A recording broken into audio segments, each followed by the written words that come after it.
These deep-fried wontons are what I look for in a deep-fried wonton. A lot of recipes online for wontons, they'll often really focus on the filling of the thing. But for me, a great fried wonton is all about the wrapper. You see, the way I look at it, I think there's three general categories of fried wontons out there, which I'll call hefty doughy, airy wafery, and thin crispy.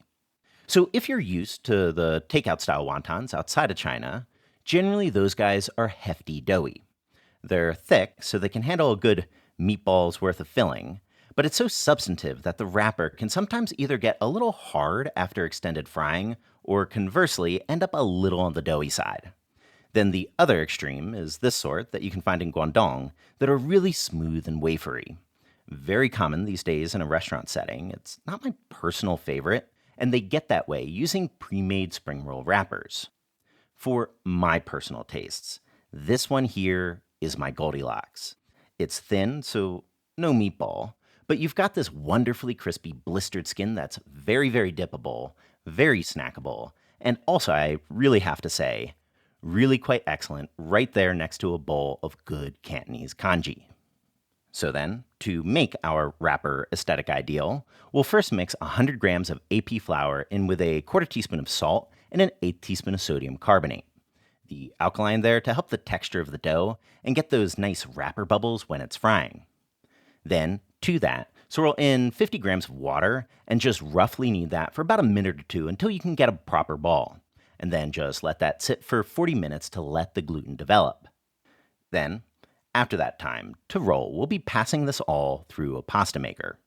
The super old school way would be, of course, bouncing on a big bamboo pole, but we don't own a big bamboo pole, and I'm guessing neither do you, and this will definitely make our lives easier.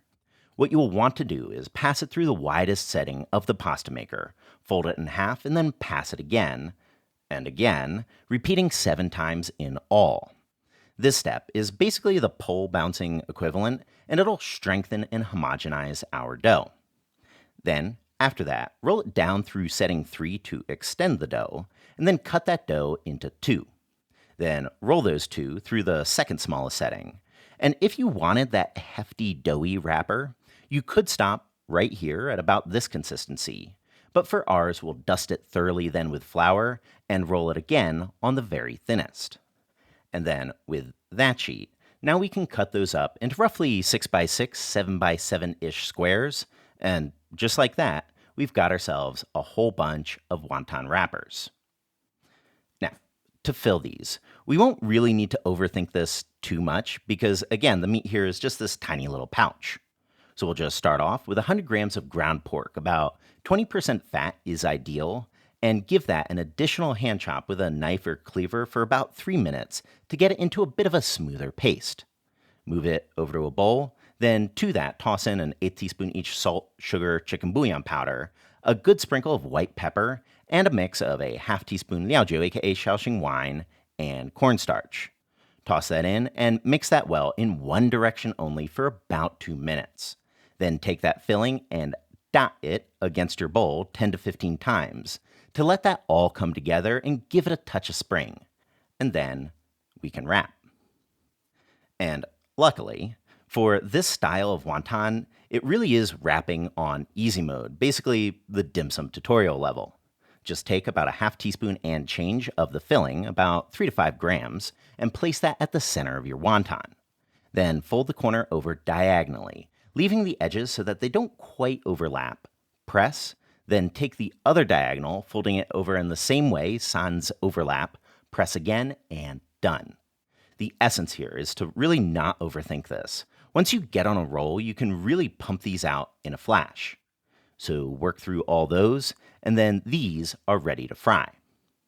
And for frying, you can totally use less oil than I'm using here today. Even just 2 to 3 inches worth in a big skillet would be totally fine. Wontons do float.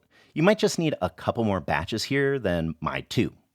But either way, just get your oil up to about 190 centigrade. Plop your wontons in and then shut off the heat. We want the high temperature to puff the skin when it drops in. But for most of the time, we'll be aiming to fry this at about 170.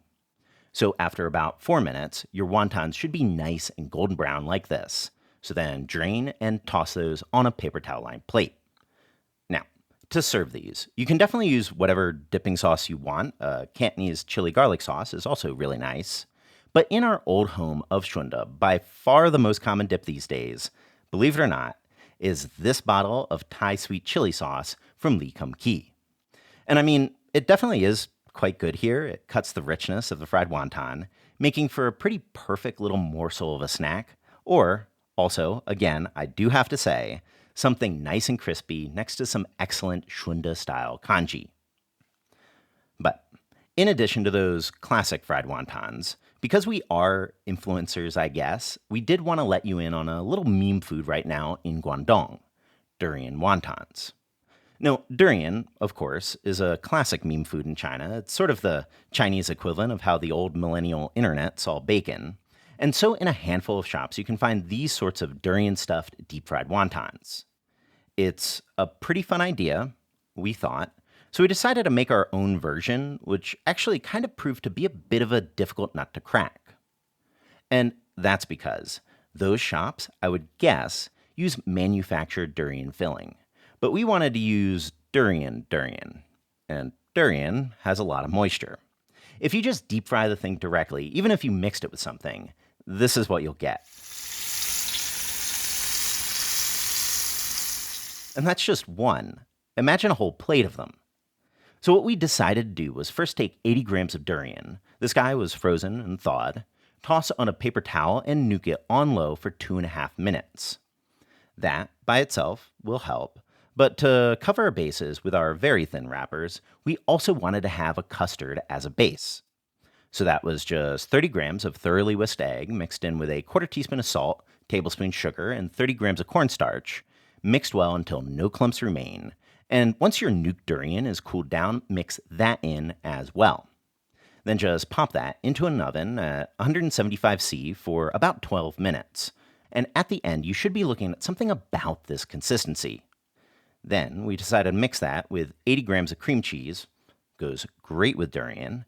And once that's all incorporated, we optionally went in with a little extra fresh durian. More fresh durian at this stage will make for a stronger flavor, but it also has a higher risk when it's deep frying. Today, we added an extra 50 grams, which I think was likely a little too overconfident. I'd probably recommend 20 or 30, or just play it safe and don't add any. But either way, just wrap those then, basically just like before with our homemade wrappers. Toss a similar half teaspoon-ish of filling in, but this time for your first diagonal fold, press a little pouch to try to seal things a touch. Then fold the other diagonal in the same way as before. Then fry in the same way as before. Drop them in at 190, shut off the heat, and let it fry at around 170. Here we had one lost soldier. That's fine. We were a little aggressive with that durian, but just take those out once they're golden at about 3 minutes. And if you find a little schmutz there after frying, I think we can just take it off. Now, to go along with this, the shops we've seen online seem to serve the thing next to a sweet matcha sauce, which didn't really sound super good to us.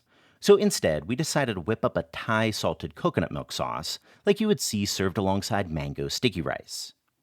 And honestly, while that was pretty good, we'll have a full recipe down in the description if you do want to go that route. After eating multiple batches, I think I actually prefer it dipped with the bottled sweet chili sauce from before. Just cuts the richness a bit. But either way, with that, now we've got a deep fried wonton with a bit of a durian puff, which for a meme food, I think, actually does really have a lot of potential. So for this kind of wonton, one great benefit is that you don't really have to obsess with like the skin, the wrapper, the size, or if it's neat or clean. Because I remember very clearly growing up at markets, I'll see like the wonton wrapping lady, they'll just be like, right, so it's a very casual wrapping. As long as you have a little sheet, put stuff inside, squeeze, and you are done. So right, check out the recipe in the description box. A big thank you for everyone that's supporting us on Patreon, and of course, subscribe for more Chinese cooking videos.